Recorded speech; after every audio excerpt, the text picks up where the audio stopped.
خداوند متعال کا انتہائی لطف و کرم ہے، خداوند متعال کا انتہائی شکر ہے، اس نے ہمیں غفلتوں سے، جہالتوں سے، نادانیوں سے حفظ فرمایا، قرآن و اہل بیت اطہار علیہ السلام کی مودت نصیب فرمائی، محبت نصیب فرمائی، ان کے فرش اعضاء پر بیٹھنے کی سعادت نصیب فرمائی۔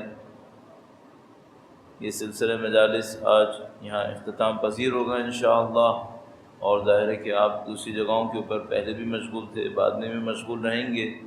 اللہ کی دی ہوئی سعادت کا شکر بجا لانے کے لیے کہ اس نے ہمیں اپنی زندگی کے لمحات سید الشہداء کے نام پر رکھنے کی سعادت دی، اور اس دعا کے ساتھ کہ انشاءاللہ مرتے دموں تک ہمیں سید الشہداء اور اہل بیت کے بہترین چاہنے والوں میں قرار فرمائے، قیامت تک ہماری تمام نسلوں کو ان کے جانثاروں میں قرار فرمائے۔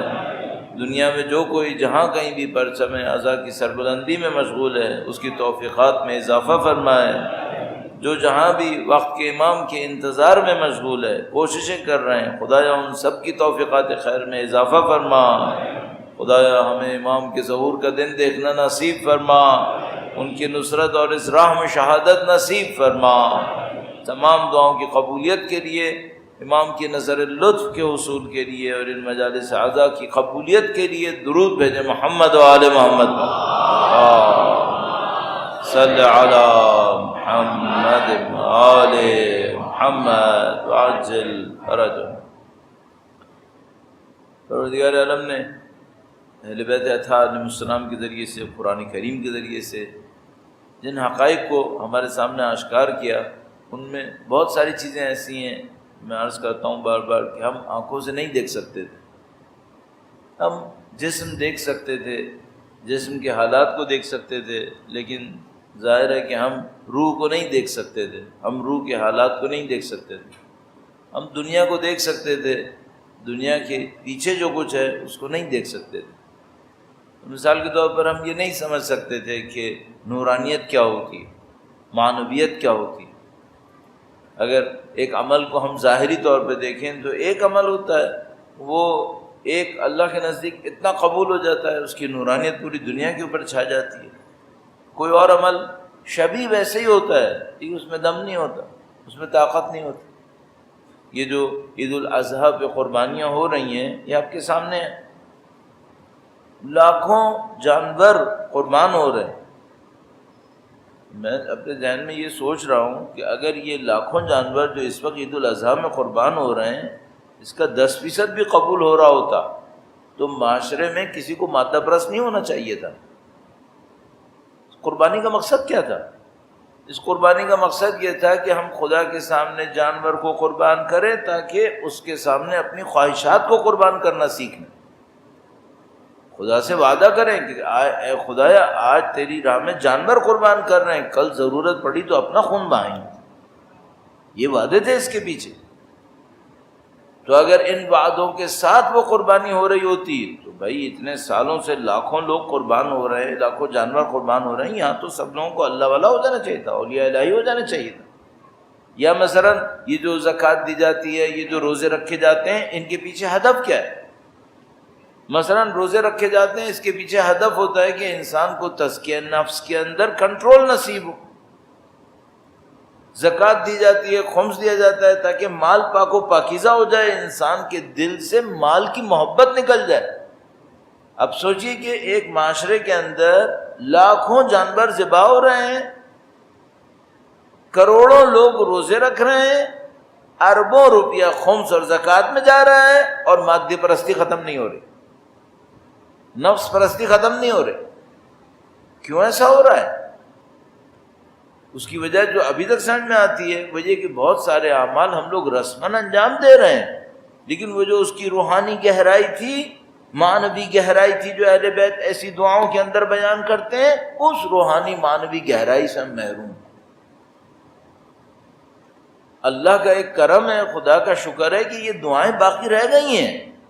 اگر خدا نہ کرے نعوذ باللہ تعالی ہم کسی ایسے فرقے میں ہوتے جس کے اندر اہل بیت کی یہ دعائیں نہ ہوتی، یہ مکالمات نہ ہوتے، یہ ہدایتیں نہ ہوتی، تو ہم سمجھ رہے ہوتے کہ جو ہے یہی صحیح ہے۔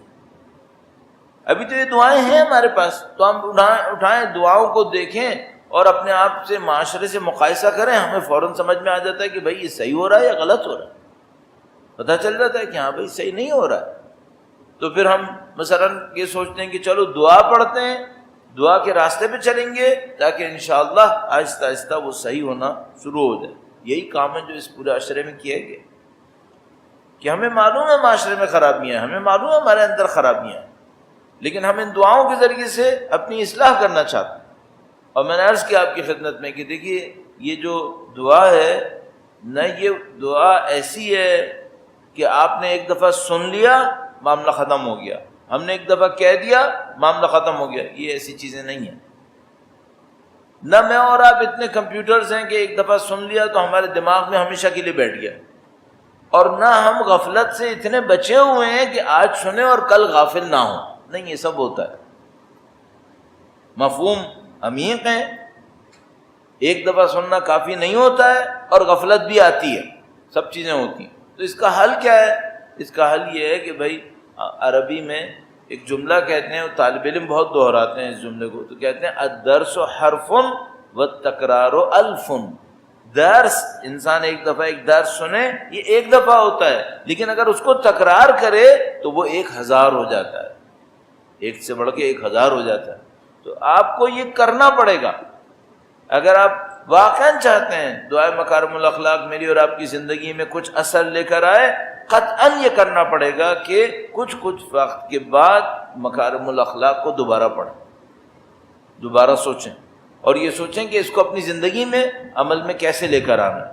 چونکہ میں نے عرض کیا یہ تینوں خطرات ہمارے سامنے موجود ہیں۔ انشاءاللہ پروردگار اس محبت کے صدقے میں جو آپ کے دلوں میں مولا چوتھے امام کے لیے ہے، دعائے مکارم الاخلاق پر عمل کرنے کی سعادت نصیب فرمائے انشاءاللہ۔ درود بھیجے گا محمد و آل محمد، صلی علی محمد آل محمد وعجل فرجہ۔ یا رسول اللہ،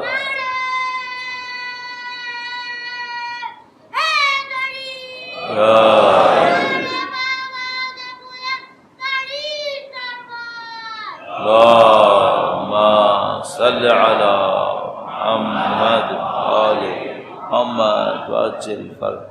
اچھا، اس میں ایک اور کام کیا جا سکتا ہے، وہ یہ کہ بھئی آپ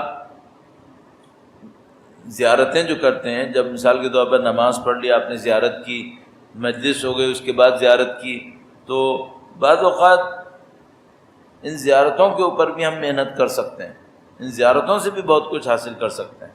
میں ایک بات سوچتا ہوں کہ جب آپ وقت لگا ہی رہے ہیں تو اس کو پروڈکٹیو بنائیں، اس سے اثر لیں، اس کا جو اثر ہونا چاہیے وہ حاصل کریں۔ تو میں ایک دو جملے زیارت کے سلسلے میں عرض کروں آپ کی خدمت میں، ایک بار پھر درود بھیجے گا محمد و آل محمد، صلی علی محمد آل محمد وعجل فرجہ۔ جب آپ زیارت پڑھ رہے ہوں، پہلا کام یہ کریں، سب سے اہم کام جو مجھے سمجھ میں آتا ہے، چونکہ آج اس سلسلے کی یہاں آخری مجلس ہے، اچھا ایک دو پوائنٹ جو میرے ذہن میں ہیں دہرانے چاہیے وہ دہرا دیتا ہوں۔ زیارت پڑھتے وقت سب سے اہم کام یہ کریں، جس امام کی، معصوم کی زیارت پڑھ رہے ہیں آپ، سوچیں وہ سامنے کھڑے ہیں، آپ کو کیسے کھڑا ہونا چاہیے، آپ کو کیسے دل میں سوچنا چاہیے۔ جیسے آپ نے یہ سوچا، اگر یہ نہیں سوچا نا تو پھر یہ کیا کہتے ہیں عربی میں، لقلقائے زبان، بس یہ زبان ہلتی ہے، کوئی مزہ ہی نہیں ہے اس میں، دم نہیں ہے، پھر طاقت نہیں ہے اس میں۔ جیسے ہی آپ نے یہ سوچ لیا امام سامنے کھڑے ہیں، اب آپ کی زیارت ہے صحیح زیارت۔ ساری زیارتیں جو ابھی آپ پڑھتے ہیں، مثلا زیارت وارثہ ہے، ابھی نماز کے مجلس کے بعد زیارت پڑھی، جتنی بھی زیارت آپ پڑھتے ہیں نا، یہ سب خطاب ہیں، السلام علیکہ، آپ پر میرا سلام ہو، غائب نہیں ہے، یہ خطاب ہیں سارے۔ خطاب کا مطلب کیا ہے؟ سامنے ہیں، آپ نے ہی سوچنا ہے، ورنہ زیارت پڑھنے کا مطلب کیا ہوا؟ زیارت کا مطلب یہی کہ بھئی آپ نے سامنے سوچا ہے۔ زیارت تو ویسے بھی آپ جانتے ہیں ملاقات کے معنی میں ہوتی ہے، کہ بھئی آپ نے ایک ملاقات کی ہے، تو ملاقات جب آپ سامنے سوچیں گے نہیں تو ملاقات کیسے ہوگی؟ سوچیں تو صحیح کم از کم۔ اچھا، اب آپ یہ زیارت پڑھ رہے ہیں تو فرض کر لیجئے، ویسے تو ہمارے یہاں جو معمولاً رائج ہے وہ یہ کہ پہلے سید الشہداء کی طرف کر کے زیارت پڑھتے ہیں لوگ، جو سب سے کم پڑھتے ہیں، پھر مولا 8ویں امام کی طرف کرتے ہیں، پھر واقعی امام کی طرف کرتے ہیں۔ کچھ لوگ تمام معصومین کی طرف زیارت کرتے ہیں ہر نماز کے بعد، اچھی بات ہے۔ جب بھی آپ کو موقع ملے مولا چوتھے امام کی زیارت کو اپنے ذہن میں سوچیں، امام سے یہ درخواست کرتے چلے جائیں کہ مولا آپ کی دعا کچھ کان میں پڑی تھی، اس کو میری روح تک اتار، اس کو میری جان تک اتار۔ امام سے التجا کریں، امام سے درخواست کریں۔ ویسے بھی ائمہ بقی کی زیارت مظلوم ہے، کیوں نہیں کرتے ائمہ بقی کی زیارت؟ ان کے تو نشان کے پیچھے بھی دشمن پڑے ہوئے ہیں، وہ تو زیارت کر لینی چاہیے۔ مثلا دن میں کم سے کم، ابھی آپ مثلا فرض کریں مولانا ہم ہر نماز کے بعد نہیں کر سکتے، ہر مجلس کے بعد نہیں کر سکتے، کسی ایک نماز کے بعد ایسا کر لو کہ 4 معصومین کی زیارت ہو جائے۔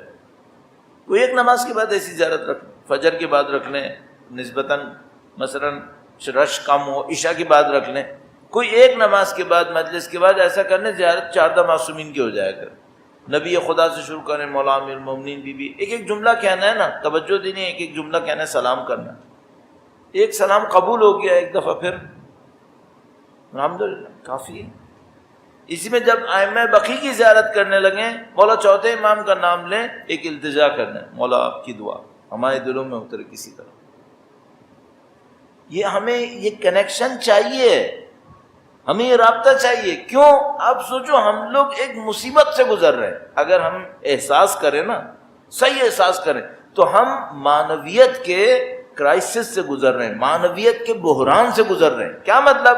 بھئی ایک دفعہ پانی کا کرائسس آتا ہے، کیا مطلب؟ پانی نہیں ہے، لوگ پانی چاہتے ہیں، پانی نہیں ہے۔ ایک دفعہ فلاں چیز کا کرائسس آتا ہے، چاہتے نہیں ہیں۔ ابھی کس وقت کس چیز کا کرائسس ہے؟ اگر صحیح پوچھو نا، غیبت ہے، معنویت کا کرائسس۔ کیوں؟ جو سورس ہے معنویت کی وہ غیب میں ہے۔ لوگوں نے اس پہ محنت کی ہے کہ بھائی ائمہ اطہار جب ظاہری طور پر تشریف فرما تھے، چاہے حکومت ان کی نہیں تھی، لوگ ان کی قدر نہیں کر رہے تھے، کچھ نہیں تھا ان کی طرف ظاہری طور پر، لیکن ان کے وجود کی برکتیں مسلمانوں کو مل رہی تھیں، جبکہ وہ مسلمان ان پہ ظلم کر رہے تھے۔ جب تک اہل بیت ظاہری طور پر روئے زمین پہ تشریف فرما رہے ہیں، مسلمانوں کی عزت ختم نہیں ہوئی ہے، ان کی شان و شوکت میں کمی نہیں آئی، جبکہ حاکم دشمن تھے، پھر بھی خدا ان کے وجود مقدس کے صدقے میں مسلمانوں کو سیراب کر رہا تھا۔ اب یہ دور ہے، یہ کیا دور ہے؟ یہ دور ہے معنویت کے زوال کا دور۔ ہر طرف زوال آیا ہوا ہے، ایسی ایسی برائیاں آئی ہوئی ہیں دنیا کے اندر جو تاریخ بشری میں نہیں آتی تھیں۔ یہ جو آج کل آپ چیزیں دیکھ رہے ہیں، آپ کو شاید لگے کہ بھئی یہ روٹین ہے، چونکہ آپ نے شاید تاریخ نہ پڑھی ہو، ہسٹری نہ پڑھی ہو۔ ہمارے جو بچے ابھی مثلا 20 سال 25 سال 30 سال کی عمر میں، یہ لوگ شاید یہ سمجھیں کہ یہ گناہ ہمیشہ سے تھے دنیا میں۔ نہیں بھائی، یہ 50 سال پہلے تک بھی اتنے بڑے گناہ تھے کہ کوئی اس کا نام لیتا تھا تو اس کو معاشرے سے بھگا دیا جاتا تھا۔ اب یہ عزت کا معیار بن گئے ہیں۔ یہ جو فسق و فجور و فحش آپ اس وقت دیکھ رہے ہیں یورپ کے اندر، امریکہ کے اندر، یہ ہمیشہ سے نہیں تھے۔ ان کے معاشروں میں بھی 70-80 سال پہلے یہ فسق تھا، فجور تھا۔ ہاتھ نہیں، اس کو کوئی بات نہیں کر سکتا تھا اس کے اوپر، جو آج اس وقت عزت کا معیار بنا ہوا ہے۔ مثلا جب وہ اسٹینڈرڈز بناتے ہیں نا، کون سے ملک ترقی یافتہ ہیں، تو اس میں ایک اسٹینڈرڈ اس گناہ کو دیتے ہیں کہ یہ جس ملک میں یہ قانون ہو وہ ترقی یافتہ ہے۔ 50 70 80 سال پہلے خود اپنے ان سائنٹسٹ کو اور جرنلز کو تمغہ نہیں دیتے تھے جس کے اندر یہ برائی ہو۔ ابھی سب گھوم گیا۔ اس وقت کی مسئلے ہیں یہ، ہم اس مشکل سے گزر رہے ہیں۔ اب اگر یہ جو کرائسس آیا ہوا ہے معنویت کا، معذرت کے ساتھ ایک جملہ عرض کروں گا آپ کی خدمت میں، درود بھیجے گا محمد و آل محمد، صلی علی محمد و آل محمد وعجل فرج۔ شیطان کا کام کیا ہے؟ شیطان کا کام یہ ہے کہ ہر وہ چیز جو لوگوں کو خدا سے دور کرے، یہ لوگوں میں ڈال دے۔ یہ شیطان کا کام ہے، ہر چیز جو خدا سے دور کرے۔ اچھا، ہم سب کو معلوم ہے حرام، رزق حرام خدا سے دور کرتا ہے یا نہیں کرتا ہے؟ کرتا ہے۔ تو شیطان ڈالے گا یا نہیں ڈالے گا؟ قطعاً ڈالے گا۔ جو حلال بھی کما رہا ہو اس کو بھی کچھ ایسے راستے سکھائے گا کہ اس کا حلال بھی حرام بنے۔ اب معذرت کے ساتھ یہ جملہ عرض کروں گا، اس کا بیک گراؤنڈ بھی عرض کر دوں. مورخین نے جائزہ لیا کہ وہ 10 شقی القلب جنہوں نے سید الشہداء کے لاشوں کو پامال کیا، یہ بدبخت کون تھے؟ سب ولد زنا ہیں، سب حرام ہیں. شیطان یہ پھیلائے گا یا نہیں پھیلائے گا؟ پھیلائے گا. کیسے پھیلائے گا؟ اسی عادتوں کے ذریعے سے، اسی نظام کے ذریعے سے. اب دیکھو کہاں تک پہنچا دیا. یہ چند سال پہلے نہیں تھا. مثلا چند سال پہلے کہ میرا مطلب ہے 100 سال 80 سال 90 سال پہلے چلے جاؤ، اس طرح نہیں تھا. شیطان کامیاب ہوا ہے. اب یہ ایک ایسی جگہ پر آ گیا ہے، اب سسٹینیبل نہیں ہے، بچ نہیں سکتا یہ. اب اس نے ختم ہونا ہے. آپ اس دور میں پھنسے ہوئے ہیں، ہمارے آپ کے جوان اس دور میں پھنسے ہوئے ہیں. تو وہ معمولاً بچوں کو، اب بچوں کو بھی کیا بتایا گیا ہے؟ یہی ترقی ہے، یہی سویلائزیشن ہے. تو ہمارا بچہ جو ذرا سا یونیورسٹیز جائے گا، ڈسکشنز کرے گا، بات چیت کرے گا ادھر ادھر، وہ آ کر ہم سے پوچھے گا اس میں برائی کیا ہے، کیوں ایسا ہے، اس کو ہم منع کیوں کر رہے ہیں؟ ابھی یہی اگر 90 سال پہلے ان کے معاشرے میں جاتا تو کوئی نہیں بولتا اس کو. اب پوری دنیا بول رہی ہے، وہ بھی متاثر ہو رہا ہے. اور سامنے کچھ چیزیں آپ کے آئیں گی، کچھ چیزیں نہیں آئیں گی. میں نے عرض کیا اصل پیچھے جا کے کیا ہے؟ اصل پیچھے شیطان کا نظام ہے. اس کے مقابلے میں کیا ہے؟ اس کا مقابلے میں خدا کا نظام ہے. شیطان فسق و فجور پھیلائے گا، فحشا پھیلائے گا، لالچ دے گا، خوف پھیلائے گا.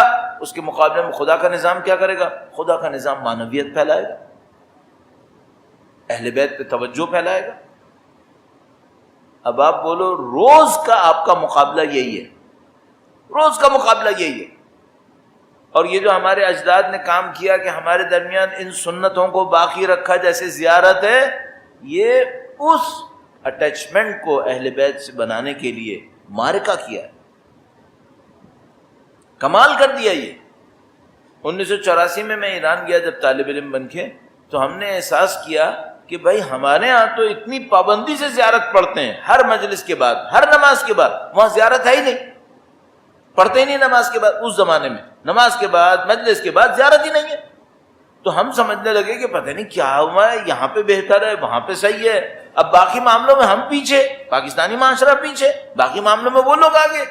تو سمجھ میں نہیں آتا تھا کہ بھئی یہ کیا ہو رہا ہے.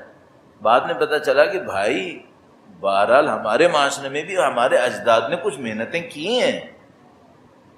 اب ان ایرانیوں کو بھی یاد آیا کہ نہیں یہ کام صحیح ہے. اب وہ واپس آئے اس بات کے اوپر کہ نہیں زیارتیں کرنی ہیں. اب ہر نماز کے بعد، جمعے کی نماز، فلاں نماز، جماعتوں کے بعد زیارت کرتے ہیں، باقاعدہ زیارت کرتے ہیں. ہم نے تو اپنی آنکھوں سے دیکھا، پہلے نہیں ہوتا تھا، پہلے نہیں ہوتا تھا.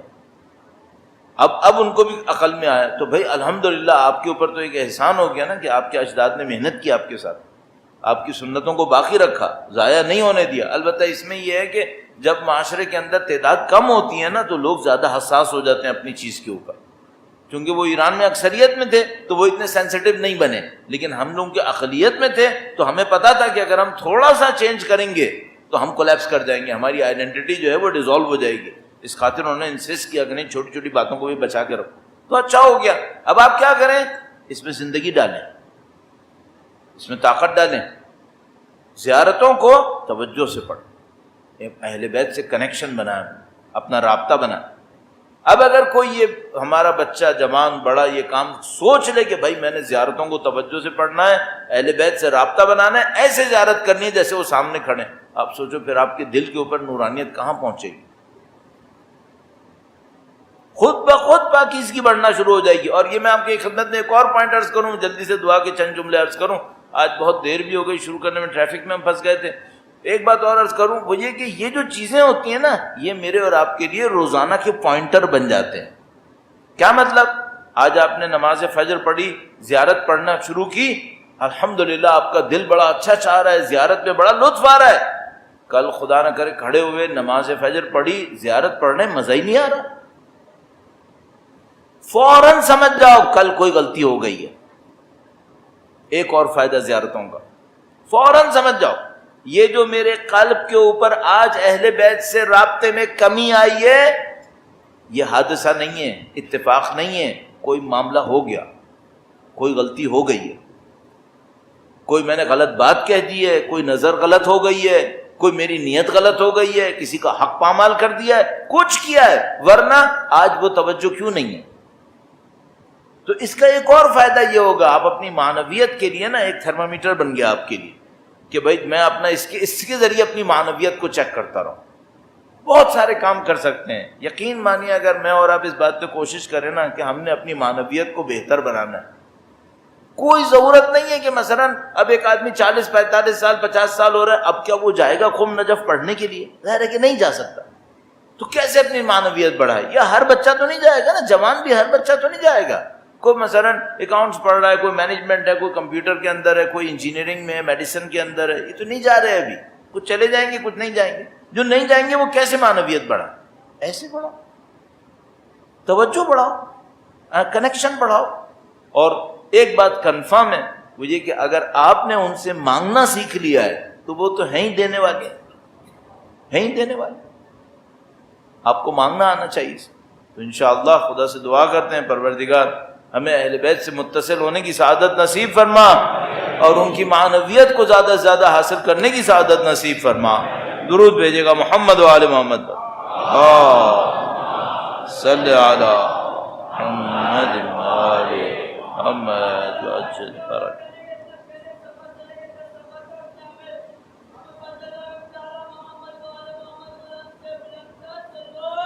اللہم صلی علی محمد محمد وعجل فرج۔ چند پیراگراف، بس ایک دو پیراگراف آپ کی خدمت میں عرض کروں گا۔ فرمایا اللہم صلی علی محمد وآل محمد، ایک بار پھر درود بھیجے گا محمد وآل محمد، صلی علی محمد وآل محمد وعجل فرج۔ ومتعنی بالاقتصاد، اے خدایا مجھے گفتار اور کردار میں میانہ روی نصیب فرما۔ میانہ روی، اقتصاد ویسے تو اردو میں اقتصاد کہتے ہیں معیشت کو، معیشت کو، اکانومی کو کہتے ہیں اقتصاد، لیکن اقتصاد جو اصل ترجمہ کرتے ہیں عربی میں، تو ہم جب اقتصاد کا ترجمہ کرتے ہیں کہتے ہیں ہر چیز کا درمیانی راستہ، ہر چیز کا درمیانی راستہ۔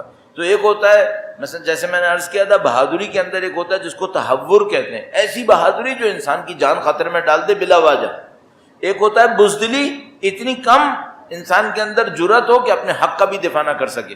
ایک ہوتا ہے بہادری، شجاعت، یہ ہوتا ہے اقتصاد، بیچ کا راستہ۔ ایک دفعہ ایک انسان فضول خرچ ہو جاتا ہے، ایک دفعہ کنجوس ہو جاتا ہے، ایک دفعہ اقتصاد کا راستہ ہوتا ہے، میانہ روی کا راستہ۔ تو امام فرمانے خدایا اخلاق میں، زندگی میں، کردار میں، گفتار میں مجھے میانہ روی نصیب فرما کہ نہ میں افراط کروں نہ میں تفریط کروں۔ وَاجْعَلْنِي مِنْ أَهْلِ السَّدَادِ، مجھے فرمایا کہ درست کاروں میں سے قرار دے۔ سداد کا مطلب ہم کیا لے سکتے ہیں؟ آپ نے دیکھا ہوگا کچھ لوگوں میں کردار کی مضبوطی ہوتی ہے، آسانی ایسا نہیں ہے کہ وقت بے وقت مثال کے طور پر یوں چلتے ہوئے جھوٹ بول دیا، لالچ کر لی، حسد کر لی، نہیں، کردار کی مضبوطی ہوتی ہے۔ ایسے نہیں ہوگا کہ مثال کے طور پر بس یوں ذرا سی مشکل میں پڑے جھوٹ بول دیا، نہیں، ایسا نہیں، مضبوطی ہوتی۔ امام فرمایا خدا مجھے کردار کی مضبوطی دے، سداد، طاقت، مضبوطی۔ آپ اپنے کردار میں، میں اپنے کردار میں ڈھونڈیں ہمارے اندر مضبوطی کی کمی ہے یا نہیں ہے۔ مثلا میں اپنے اندر احساس کرتا ہوں، فرض کریں کہ بھئی میں نے احساس کیا میرے اندر بہادری کی کمی ہے، بے خوف نہیں ہوں، خوف میرے دل پہ آ جاتا ہے، صحیح ہے، یہ کمی ہے۔ مثلا کوئی ایک اور آدمی احساس کرے کہ میرے اندر فضل کی کمی ہے، کیا مطلب؟ ذرا سا پیسے کا معاملہ آتا ہے میرے اندر لالچ آ جاتی ہے۔ کوئی اور احساس کرے کہ میرے اندر مثال کے طور پر بخشش کی کمی ہے، اتنی آسانی سے معاف نہیں کر پاتا، صحیح ہے۔ اہل سداد کون ہوتے ہیں؟ جو اپنے کیریکٹر میں اسٹرانگ ہوتے ہیں، محنت کی انہوں نے ہر چیز کے اوپر۔ مثلا ایک آدمی ٹھیک ٹھاک ہوتا ہے، صرف ایک مصیبت ہوتی ہے، کیا؟ ان آرگنائزڈ ہے، منظم نہیں ہے، بے نظم ہے، صبح کام 9 بجے کا 10 بجے کرے گا، 11 بجے کرے گا، کل پہ چھوڑ دے گا، بے نظم ہے، اہل سداد نہیں ہے۔ اہل سداد کون ہے؟ مضبوط کیریکٹر کے لوگ، ان کے کیریکٹر کے اندر پائیداری ہے، اتنی جلدی ہلتے نہیں ہیں، اپنے کام کا کرنا جانتے ہیں۔ تو کوشش کریں آپ کی اور میری اچھائیوں میں مضبوطی آئے۔ اگر نماز میں آپ اول وقت نماز پڑھتے ہیں، اپنے کیریکٹر میں دیکھیں کہاں پہ میں سلپ کرتا ہوں، کیوں سلپ کرتا ہوں، مثلا 365 دن ہر روز 5 نمازیں واجب ہیں، اتنی نمازیں میں وقت پہ پڑھتا ہوں، اتنی وقت پہ نہیں پڑھتا. کیوں نہیں پڑھتا؟ کیوں کمی؟ کس چیز کی وجہ سے میں خدا کو چھوڑتا ہوں؟ چیک کریں، مقابلہ کریں اس کا کہ اب نہیں چھوڑوں گا اس کو. اس طرح کیریکٹر میں اسٹرینتھ آتی ہے. اور میں نے آپ کی خدمت میں کئی دفعہ عرض کیا، میں آج آپ کا وقت نہیں لوں گا، یہ جو آپ کی برزخ کی زندگی ہے یہ آپ کے خصلتوں عادتوں سے بننی ہے، واقع اتفاقی واقعوں سے نہیں بننی. ایک دن انسان اہل بیت کی محبت میں کچھ کرے اجر ملے گا. برزخ کی زندگی عادت پہ بنتی ہے، برزخ کی زندگی خصلتوں پہ بنتی ہے. یہ نافذ ہوں خصلتیں، پھر برزخ کی زندگی اس کے حساب سے بنتی ہے. کل میرے خیال میں نے اس کو عرض کیا تھا آپ کی خدمت. وَجَعَلْنِي مِنْ أَهْلِ السَّدَادِ وَمِنْ أَدِلَّةِ الرَّشَادِ، خدایا مجھے ان لوگوں میں سے قرار دے جن کے ذریعے سے ہدایت پر رہنمائی ملتی ہے لوگوں کو، نہ ان لوگوں میں سے جن کے ذریعے سے لوگ گمراہی کی طرف چلے جاتے ہیں. آپ نے دیکھا ہوگا بعض لوگ سب مل کر کوئی کام کر رہے ہوتے ہیں، صحیح ہو رہا ہوتا ہے، ایک آدمی ایک غلطی کرتا ہے، پھر لوگ کیا کرتے ہیں؟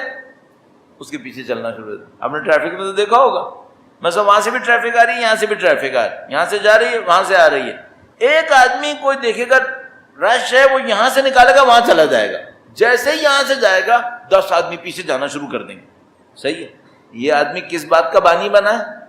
اب وہاں کی ٹریفک رکے گی اس کی وجہ سے. تو یہ ہدایت کا رہنما بنا ہے؟ نہیں، یہ گمراہی کا رہنما بنا ہے. ہم معاشرے میں بھی ایسے ہی ہیں. آپ کے میرے خاندان میں جلدی جلدی اس بات کو عرض کروں، 70s تک، تقریباً 70 کی دہائی تک ہمارے خاندانوں میں مادہ پرستی اتنی نہیں تھی. احترام تھا، عزتیں تھیں، لوگ بزرگوں کا احترام کرتے تھے.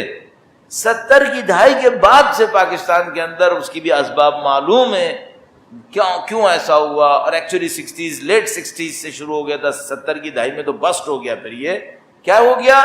خاندانوں میں عزتوں کا معیار پیسہ بن گیا. اب یہ جن لوگوں نے شروع کیا ہے نا، اللہ ان کو بخشے کہ انہوں نے کیا مصیبت ڈال دی. ہم، آپ اور میں برائی کے رہنما نہ بنے، اچھائی کے رہنما بنو. کوئی ایسی چیز ڈالو مرو تو پھر وہ سیرہ حسنہ بنے، اس کے اوپر ساری زندگی قیامت میں ابد تک آپ کو اور مجھے ثواب ملتا رہے. کوئی ایسی چیز ڈال کے جاؤ. ہماری ابدی زندگی ہے، یہ کھانا پانی ہمیں اس سے 50-60 سال چاہیے، 70 سال چاہیے، لیکن وہاں ہمیں ابدی زندگی میں ثواب چاہیے. وہ ثواب کیسے بنے گا؟ یہاں کوئی ایسا کام کرو جو مستقل ثواب بنائے. اہل الرشاد بنو، عدلت الرشاد، ہدایت کے راستے پہ ہدایت دینے والے. آپ اچھا ممکن ہے کوئی کہ بھائی مولوی کریں یہ کام، لیڈرز کریں یہ کام، عام آدمی کیسے کرے؟ عام آدمی اپنے خاندان میں نہیں کر سکتا. کل پرسوں کسی نے مجھے بتایا کہ اس کے پتہ نہیں والد کی قبر کھودی یہیں کراچی میں. میرے ذہن سے نکل گیا کس شہر میں، یہیں پاکستان میں کہیں کراچی میں. میرے خیال میں 16 سال کے بعد ڈیڈ باڈی بالکل صحیح نکلی، ڈیڈ باڈی بالکل صحیح نکلی. اس سے پہلے بھی کہ ایک دوست نے بتایا تھا کہ اس کے نانا کی قبر کھودی تھی 9 سال بعد.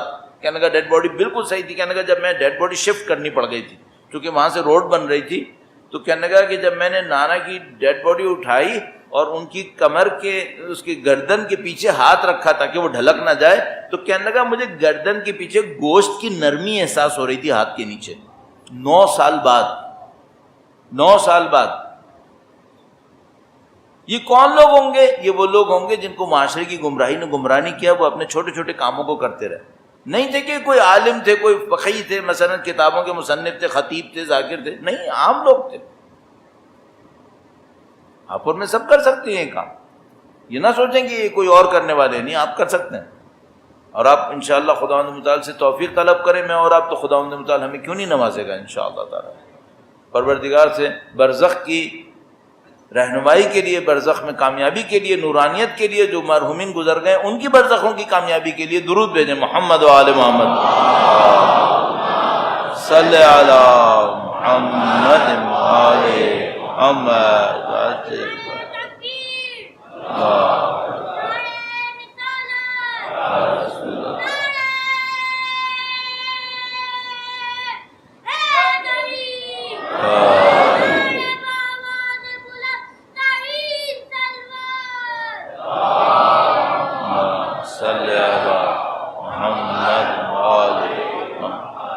من صالح العباد، خدایا ہمیں نیک بندوں میں سے قرار فرما۔ یہ جو صالح العباد ہے، میں نے کتنی جلدی سے پڑھ لیا، آپ نے جلدی سے سن لیا، یہ صالح بہت بڑا مقام ہے، کوئی صالح بندہ کوئی بہت بڑا مقام ہے، یہ جنتی جیسا نہیں ہے، یہ جنتی سے بڑھ کر کوئی بہت بڑی بات ہے۔ صالح العباد، اللہ جانتا ہے یہ کیا ہے کہ یہ صالح العباد ابھی جا کے صرف اتنا سا کوئی کام کر لے۔ قرآن کریم میں جہاں کہیں صالحین آیا نا، اس سے پیچھے آگے پیچھے دیکھیے وہاں پہ کیا آیا ہے، کوئی بہت بڑا اسٹیٹس ہے بندے صالح ہونا، بہت بڑا اسٹیٹس ہے کوئی قرآن کریم کے اندر۔ جب خدا متعالی اپنے انبیاء کو بہت بڑا کوئی مقام دینا چاہتا ہے نا، فرماتا ہے یہ ہمارے صالح بندوں میں سے تھا، صالحین میں سے، ہم نے اس کو صالحین میں سے قرار دیا۔ یوں بھی سمجھ میں آتا ہے کہ صالح بندہ ہونا کوئی اسٹیٹس نہیں ہے کہ آپ دوڑیں وہاں تک پہنچ جائیں گے، نہیں، آپ مشقت کریں، خدا چن لے اور وہاں تک پہنچا دے، بس یہ ہو سکتا ہے، اس کے علاوہ ممکن نہیں۔ کوئی اپنی طاقت سے صالح العباد نہیں بنے گا، خدا متعالی بنائے گا۔ تو فرمایا خدایا مجھے صالح عباد بنا دے، وارزقنی فوز المعاد، اور مجھے قیامت کی اور آخرت کی کامیابیاں نصیب فرما، وسلامت المرصاد، اور جہنم سے پناہ نصیب فرما۔ اس کے بعد عزیزان محترم ایک پیراگراف ہے، یہ بہت خوبصورت حصہ ہے، اس کو ذرا غور سے دیکھیے گا تو اس میں ہمیں ایک اورینٹیشن ملتی ہے، ایک جہت ملتی ہے اپنی زندگی کے لیے کہ امام نے کیا مانگا ہے۔ میرا نہیں خیال اگر میں اور آپ اس کو پڑھے ہوئے ہوں تو کبھی خدا سے یہ مانگیں گے، شاید ہم نہیں مانگیں گے، لیکن امام نے مانگا ہے، دیکھیے گا کیا ہے یہ۔ درود بھیجے گا محمد و آل محمد،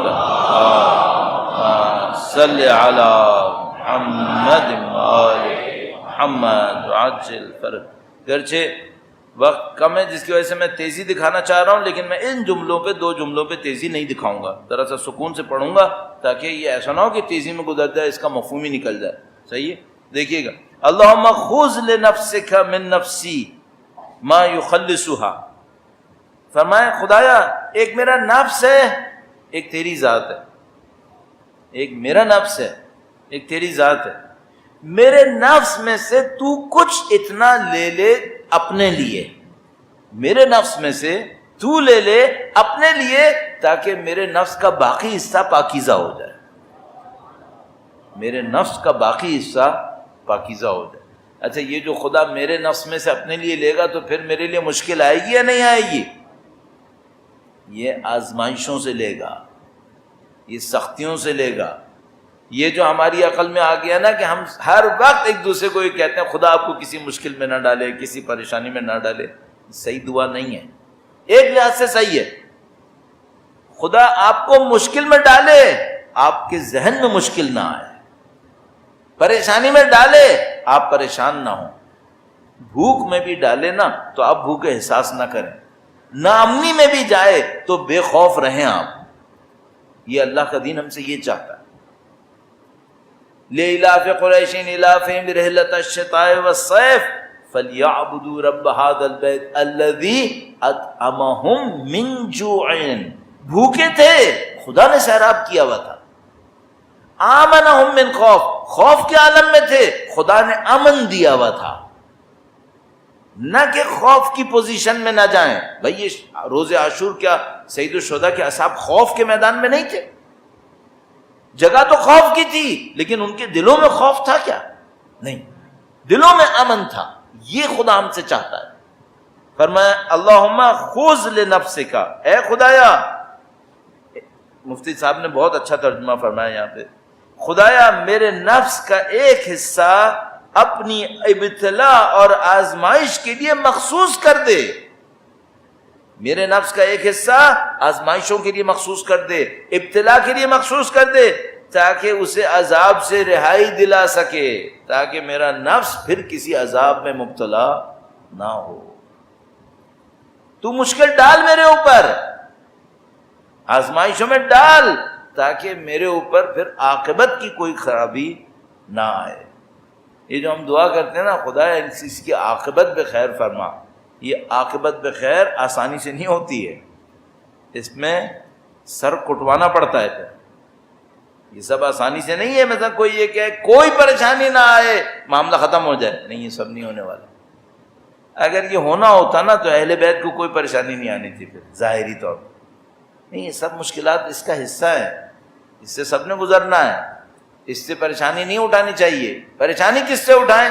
پریشانی اس سے اٹھائیں کہ جب پریشانی میں جائیں تو ایمان ہاتھ سے نکل جائے، اس سے ڈریں۔ پریشانی میں جائیں تو خدا سے اعتماد نکل جائے۔ کل میں نے عرض کیا تھا نا، کسی مشکل میں جانے پر عقیدہ لرزنے لگتا ہے، یہ کیا ہو گیا، یہ کیا ہو گیا، میں نے تو فلاں دعا پڑھی تھی پھر یہ کیوں ہوا؟ تو بندے خدا، تم نے دعا اس لیے نہیں پڑھی تھی کہ دشمن ختم ہو جائے، اس لیے پڑھی تھی دشمن بھی آئے نظر تو میرا دل خوف زدہ نہ ہو، میں دل میں طاقت ہوں۔ مشکلات میں تو امام خود فرما رہے ہیں خدا لے لے میرے نفس میں سے، یہ بہت عجیب جگہ ہے۔ اللہم، اور یہ بالکل آخر میں آ کر امام نے ارشاد فرمایا، ایک دو پیراگراف بس رہ گئے، اللہم، اے خدایا میرے نفس کا ایک حصہ اپنی ابتلا اور آزمائش کے لیے مخصوص کر دے تاکہ اس نفس کو عذاب سے رہائی دلا سکے، اور ایک حصہ جس سے اس کی دنیاوی اصلاح اور درستگی وابستگی ہو میرے لیے رہنے دے۔ کچھ میرے اوپر مشکل ڈال، کچھ میرے لیے آسانی بھی چھوڑ دے، یہ امام نے ارشاد فرمایا۔ اب میں ایک جملہ اور عرض کروں یہاں پہ، یہ جو دوسرا حصہ فرمایا ہے نا، یہ ہمارے لیے فرمایا ہے۔ کیوں؟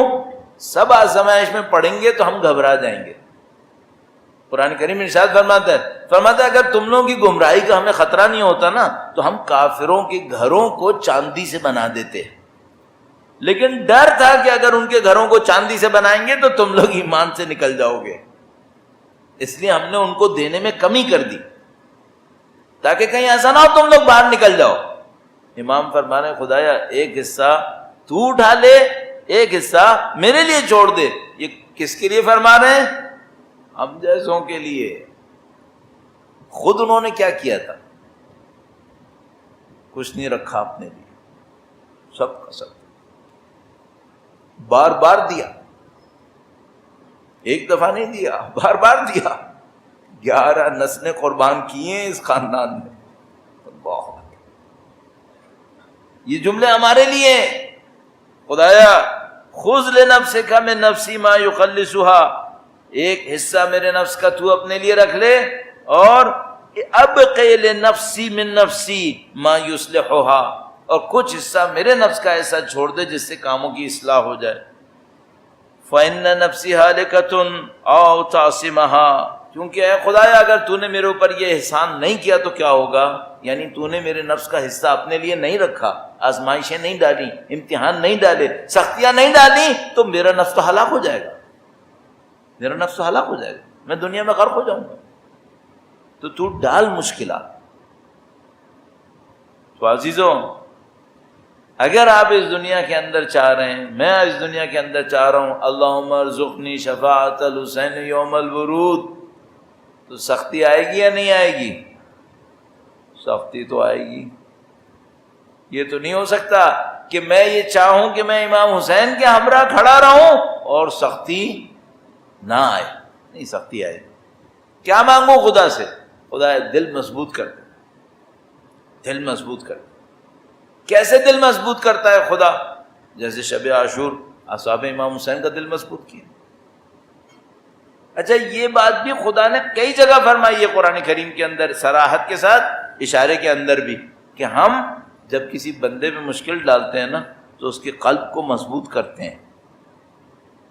مانگنے والا ہونا چاہیے، گھبرائے نہیں، اللہ سے کہے، جیسے کہ وہ دعا 7 نمبر دعا کے اندر ہے صحیفہ کی، کہ خدا وارد تو نہیں کی ہے نا، مشکل تو نہیں ڈالی ہے، تو اب تو میرے دل کو مضبوط کر دے۔ تو وہ مشہور و معروف چیزیں ہیں نا، یہ جو واقعات کے اندر، حضرت موسیٰ علیہ السلام کے واقعے کے اندر، کہ جب حضرت موسیٰ علیہ السلام کو پانی پہ ڈالنے کا حکم آیا تو مادر موسیٰ گھبرا گئیں، کہا میں کیسے اپنے بچے کو پانی پہ ڈال دوں؟ اس کو بچانے کے لیے تو خدا سے دعا کی تھی۔ بعض اوقات ہم لوگ خدا سے دعا کرتے ہیں خدا یہ بچا لے، اور جب خدا ہمیں بچانے کا راستہ بتاتا ہے تو ہمیں لگتا ہے یہ تو اور گیا ہاتھ سے، ہم جاہل ہیں، نادان ہیں، علم نہیں ہے۔ تو خدا مثلا ہم نے کہا خدایا بچے کی عاقبت پہ خیر کر دے، بچے کی عاقبت پہ خیر کر دے، پتہ چلا وہ اللہ کی راہ میں چلا گیا۔ اب کہہ رہے ہیں خدا یہ کیا ہوا؟ میں نے کہا تھا عاقبت پہ خیر کر دے۔ عاقبت پہ خیر اس سے زیادہ اور کیا ہوتی ہے؟ اور کیا ہوتی ہے؟ عاقبت بخیر دنیا میں بادشاہ بننا ہوتی ہے؟ عاقبت بخیر اللہ کی راہ میں قربانی ہوتی ہے، اور کیا ہوتی ہے؟ نہیں سمجھتے ہم لوگ، اپنے خواب و خیال میں بیٹھے رہتے ہیں۔ تو جب ہمیں خدا بتاتا ہے کہ بھائی یہ لو، تو پھر گھبرا جاتے ہیں، یہ کیا ہو گیا؟ پہلے پڑھ لو، پہلے اچھی طرح دیکھ لو، یہ دین سمجھنے کی کوشش کرو، اہل بیت کی زندگی سے سیکھنے کی کوشش کرو کہ بھائی یہاں معاملہ کیا ہوتا ہے۔ یہ دنیا بسانے کے لیے نہیں بھیجے گئے کہ ہمیں ان دنیاؤں کو بسانا ہے، نہیں، ہم آخرت آباد کرنے کے لیے بھیجے گئے۔ ہم نے، ہماری اولادوں نے اس دنیا کو نہیں بسانا ہے، صرف آخرتوں کو بسانا۔ تو جب مثال کے طور پر حضرت موسیٰ علیہ السلام کی والدہ گھبرائیں کہ میں کیسے پانی میں ڈال دوں، خدا نے ہمت بندھائی کہ تم ڈالو، ہم تمہارے بچے کو واپس لے کر آئیں گے، اِنَّا رَادُّوهُ إِلَيْكَ، ہم اس بچے کو واپس لے کر آئیں گے۔ تو بھائی ماں یہ سوچ سکتی ہے بھائی ڈالوں تب بھی واپس آئے گا، نہیں ڈالوں تب بھی میرے ہاتھ میں رہے گا۔ تو خدا نے کہا نہیں، اگر تم اپنے ہاتھ میں رکھو گی نا تو بچہ ہاتھ میں رہے گا، لیکن ہمارا رسول نہیں بنے گا۔ پھر پانی پہ ڈالو گی تو بچہ بھی واپس آئے گا، اور اب ہمارا رسول بن کے آئے گا۔ اِنَّا رَادُّوهُ إِلَيْكَ وَجَاعِلُوهُ مِنَ الْمُرْسَلِينَ۔ اب تم نے اگر یہ امتحان دے دیا تو تمہیں ایک انعام ملے گا، اے مادر موسیٰ، ایک انعام ملے گا، تمہارا بچہ مرسلین ہوگا۔ بی بی مریم فرشتے کو دیکھا، گھبرا گئیں، کہا گھبراؤ نہیں، خدا انعام دلائے گا، سختی تو جھیلنی پڑے گی، لوگ تم پہ الزام لگائیں گے، تہمتیں لگائیں گے، سب کو برداشت کر لو، کیوں؟ تمہارا بچہ ایسا ہوگا جو پوری کائنات کو یہ دے دے گا۔ حضرت مریم سلام اللہ علیہا نے صبر کر لیا، معاملہ کلیئر ہوا کہ بھائی جب خدا کسی سے مشکل لینے لگتا ہے نا تو اس کو سمجھاتا ہے، کہتے دیکھو یہ ملے گا، یہ ملے گا۔ بس میں کیا بولوں، خدا جب حضرت علی اصغر کو قربان کروانے لگا، ماں تو ماں ہوتی ہے، چاہے وہ 3000 سال پہلے حضرت موسیٰ علیہ السلام کی ماں تھی، وہ 2000 سال پہلے حضرت مریم سلام اللہ علیہا تھی، یا کربلا کے بن میں علی اصغر کی ماں ہے۔ ماں تو ماں ہے، ماں کا اپنے بچے کو دیتی ہے ایسے، لیکن خدا متعال نے وعدے دلوائے، اور مادر علی اصغر نے سید الشہداء کے حوالے کیا کہ میرے بچے کو پانی پلا کے لائے۔ اب عزیزو خود سوچو، مادر علی اصغر کو نہیں پتا تھا کہ یہاں کوئی پانی نہیں پلائے گا، ماں کو بھی پتا تھا کہ میرا بچہ گیا بھی تو پانی نہیں ملنے والا، لیکن ماں کو پتا تھا اگر خیمے کے اندر پیاسا مرے گا تو میرا بیٹا مرے گا، اگر حسین کے ہاتھوں سے بھا ہوگا تو یہ علی اصغر بن جائے گا، یہ صاحب شفاعت ہو جائے گا، اس کا قیامت میں مقام بن جائے گا۔ کیا مقام بنے گا اس کا؟ کیا مقام ہوگا اس کا؟ مقام وہ ہوگا کہ حسین اس کے خون کو اپنے چہرے پہ مل کے آئیں گے، امام حسین اس کے لہو کو لے کر آئیں گے خدا کے سامنے۔ جیسے آپ دیکھو ذرا منظر قیامت کا کتنا عجیب ہوگا، ایک طرف امام حسین کھڑے ہوں گے، اے خدایا میرا علی اصغر کس جرم میں مارا گیا، دوسری طرف سے سیدہ طاہرہ، اے خدایا میرا حسین کس جرم میں مارا گیا۔ بس یہ منظر سن لیا نا، اب ایک اور معصوم قربانی کا ذکر کروں گا۔ اب زندان شام ہے، ایک بچی ہے سخت مشکل میں ہے، کانوں میں بھی درد ہے، زندان کی سختی ہے، باپ کی یاد ہے،